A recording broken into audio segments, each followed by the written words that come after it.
Hello दोस्तों, स्वागत है आपका मेरे YouTube channel target with Neeraj पर। तो आज हम इस नए सेशन की शुरुआत करते हैं और आपके सामने प्रश्नावली 3.1 पेश है, जिसमें आज आप सीखेंगे कि प्रतिस्थापन विधि से जो सवाल हम सॉल्व करते हैं वो कैसे सॉल्व करते हैं। तो बहुत ही आसान भाषा में हम सॉल्व करेंगे और प्रश्नावली 3.1 का निपटारा भी करते हैं। ठीक है, तो आज से हमारी रेगुलर वीडियो आपके YouTube चैनल पर अपलोड होंगी। अतः आपका जो प्रथम क्वेश्चन है आपके सामने है कि यदि x + y = 8 and 2x - 3y = 1 है तो इसको प्रतिस्थापन विधि से हल करें।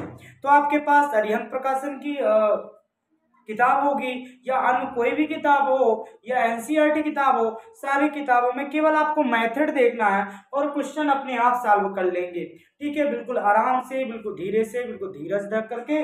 पहला सवाल है आपका x + y = 8 2x - 3y = 1। तो इसको देखो, पहले आप लिखेंगे कैसे कि x + y = 8 इक्वेशन नंबर माना सेकंड। ठीक है, मतलब समीकरण नंबर पहला। फिर इसके बाद आप लिखेंगे 2x - 3y = 1, ये समीकरण नंबर 2। ठीक है, अब देखो समीकरण हल करने की हमारे पास तीन विधियां होती है। एक तो प्रतिस्थापन होती है, दूसरी आपकी विलोपन होती है और तीसरी आपकी वज्र गुणनखंड विधि होती है। जो तीसरी विधि आपकी वज्र गुणनखंड विधि वो इस समय नए सेशन में आपके हटा दी गई है। केवल आपको दो विधियां पढ़ना है और आपका प्रतिस्थापन और आपका विलोपन जो ही बहुत ही सिंपल टॉपिक होता है ना। तो ये आपका पहला क्वेश्चन है कि समीकरण 1 और समीकरण 2 हमने बना लिया, जो आपके सामने दिए थे, इनको प्रतिस्थापन विधि से सॉल्व करना है। तो देखिए, अब देखो आपने लिख लिया समीकरण नंबर 1, समीकरण नंबर 2, इस प्रकार लिख लेंगे। इसको लिखने के बाद आप क्या करते हैं कि इक्वेशन नंबर फर्स्ट को उठाते हैं, उठाने के बाद एक तीसरा समीकरण बना लेते हैं। देखते हैं, यहां से आप x की वैल्यू लेंगे तो x = होगा 8 माइनस का y, है ना। क्यों? अगर आपके पास इस तरफ प्लस है तो जब पक्षांतर करते हो वो चीज माइनस में पहुंच जाती है, अगर इधर माइनस है वो चीज आपका प्लस में पहुंच जाती है, अगर यहाँ पर मल्टीपल में है वो चीज आपको भाग में, और भाग है आपका मल्टीपल में पहुंच जाता है, अर्थात गुणा में पहुंच जाता है। ये चीज आपको ध्यान रखना है ना। जब पक्षांतर करते हैं तो लेफ्ट हैंड साइड से राइट हैंड साइड ले जाओ, चाहे राइट हैंड साइड से लेफ्ट हैंड साइड लेके आओ, ये आपका दायां पक्ष और बायां पक्ष के लिए कवर करती है। तो यहाँ पर आपने तीसरा समीकरण बना लिया। जब आप तीसरा समीकरण बना लेते हैं, इसके बाद क्या करना है, जो तीसरा समीकरण है तो तीसरे समीकरण की वैल्यू को समीकरण 2 में पुटअप कर दे। तो यहां लिख देंगे समीकरण 3 का मान समीकरण 2 में प्रतिस्थापित करने,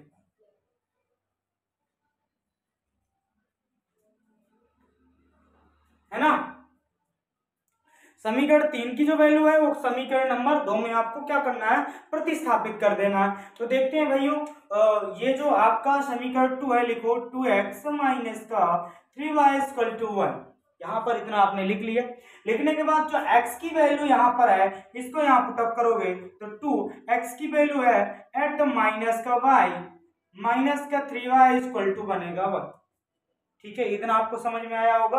अब इसके बाद क्या कर, 2 का मल्टीपल कराओ, 2 8 16 माइनस का 2y, 2 1 2 माइनस का 3y = होगा 1, और यहाँ 3 और 2 क्या हो गए, ऐड हो जाएंगे। यहाँ 16 माइनस का 3 2 5y = 1। यहाँ से आप क्या करेंगे, माइनस का 5y बराबर 1 माइनस का हो जाएगा 16, इधर प्लस है उधर गया माइनस, ये इधर प्लस है उधर गया माइनस, ये चीज आप समझ लो। माइनस का 5y = 1 में 16 घटेगा नहीं, 16 में 1 घटाओगे माइनस का 15 आपको मिलेगा। जिसका साइन बड़ा होता है वही संख्या आपको ले ली जाती है। ठीक है, तो यहां से हम y = करेंगे माइनस का 15 बटा माइनस का 5 = 15, तो y की वैल्यू आ जाती है आपकी यहाँ से 3। यहां से y का मान आपके सामने आया क्या, 3।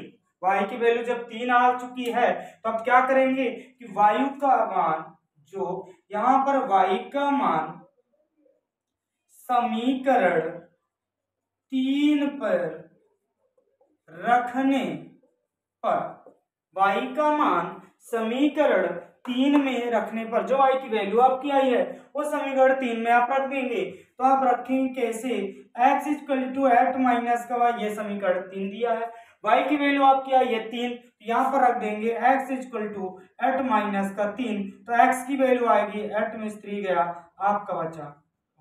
तो जो आपके आंसर होंगे वो 5 और 3 आ चुके हैं। अगर आप इस उत्तर से संतुष्ट नहीं है तब इसकी जांच भी होती है। अब जब जांच कैसे करते हैं देख लो बेटा, आप जांच करते हैं कोई एक समीकरण में आप रख के देखिए, अगर आपके दोनों पक्ष बराबर है तो अतः हमारे ये दोनों उत्तर सही है, अन्यथा हमारे उत्तर क्या है, गलत है। ठीक है, तो यहाँ पर हम लेंगे x plus y equal to eight, एक समीकरण हमने ले लिया। अब यहाँ पर ये देखो बेटा, x की वैल्यू आई है 5 एंड y की वैल्यू आई है आपकी 3, तो टोटल बन जाएगा 8। देखो आपके दोनों पक्ष बराबर हो रहे हैं, है ना। आपका x plus y equal to 8 है, यहाँ x 5 आया y 3 आया, तो दोनों की वैल्यू क्या हो गई, 8 हो गई कि नहीं हो गई। आपके ये सवाल बिल्कुल सरल तरीके से सॉल्व हुआ। तो आपके जितने भी प्रश्नावली 3.1 के पहले के सवाल, आपके 4 सवाल दिए गए वो सवाल सॉल्व करना। जिसको जो सवाल नहीं आए तो कमेंट बॉक्स में कमेंट करके वो सवाल भेज देना, तो नेक्स्ट वीडियो हम लगा देंगे। ठीक है, तो फिर चलते हैं, फिर इसको रफ किया जाए। अगले सवाल की तरफ चलते हैं। अगला सवाल आपके सामने क्या कह रहा है, सारे सवाल होंगे बिल्कुल आसानी पूर्वक, आप बने रहिए बस।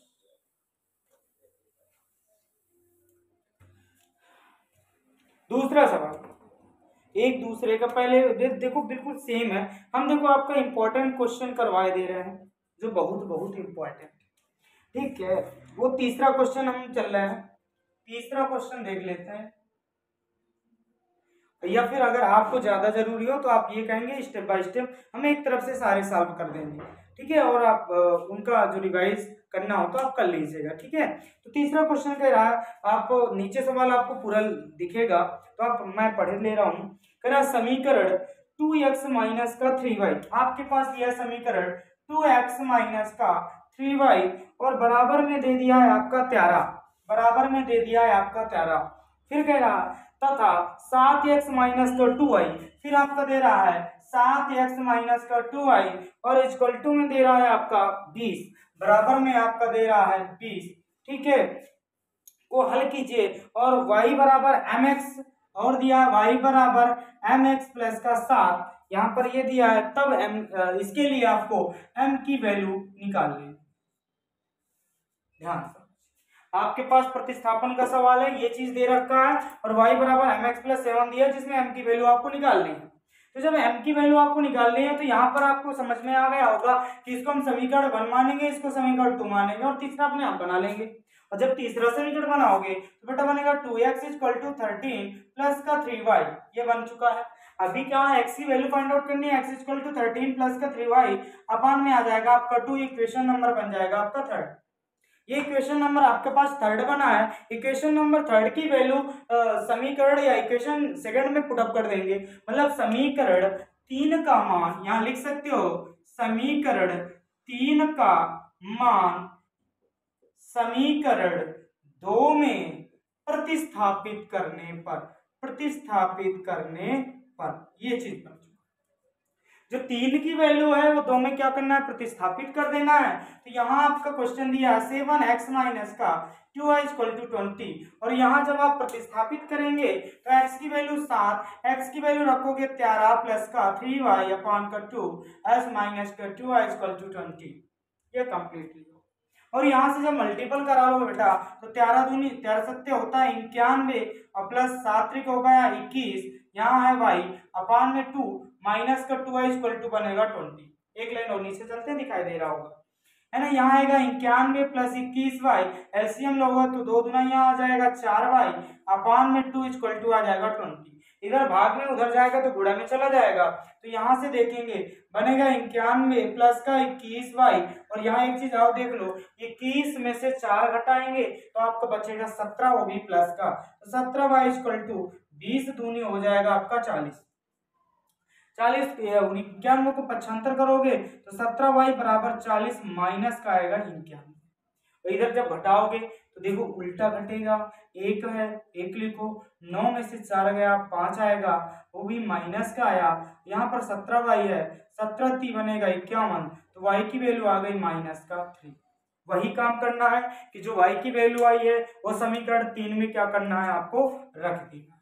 तो यहाँ पर लिखोगे y का मान समीकरण 3 में रखने पर, ठीक है, y का मान समीकरण 3 में रखने पर, तो जो y की वैल्यू है वो समीकरण 3 बनाया है, x इक्वल टू 13 प्लस का 3y अपान में 2, तो x इक्वल टू 13 प्लस का 3 मल्टीप्लाई y की वैल्यू है -3, यहाँ लिखोगे -3 अपान में आ जाएगा 2, x इक्वल टू आएगा 13 प्लस 3 त्रिकाई 9 भी -9 अपान का 2, तो x equal to 13 plus minus का 9 अपान का बनेगा 2। 13 में से 9 चले गए तो कितना बचेगा 4, तो यहाँ आएगा इक्वल टू 4 अपान 2 और 2 2 जा बनेगा 4, तो x की वैल्यू आपकी यहाँ मिली 2। आपने x और y की वैल्यू निकाल ली है, आपने x और y की वैल्यू निकाल ली है।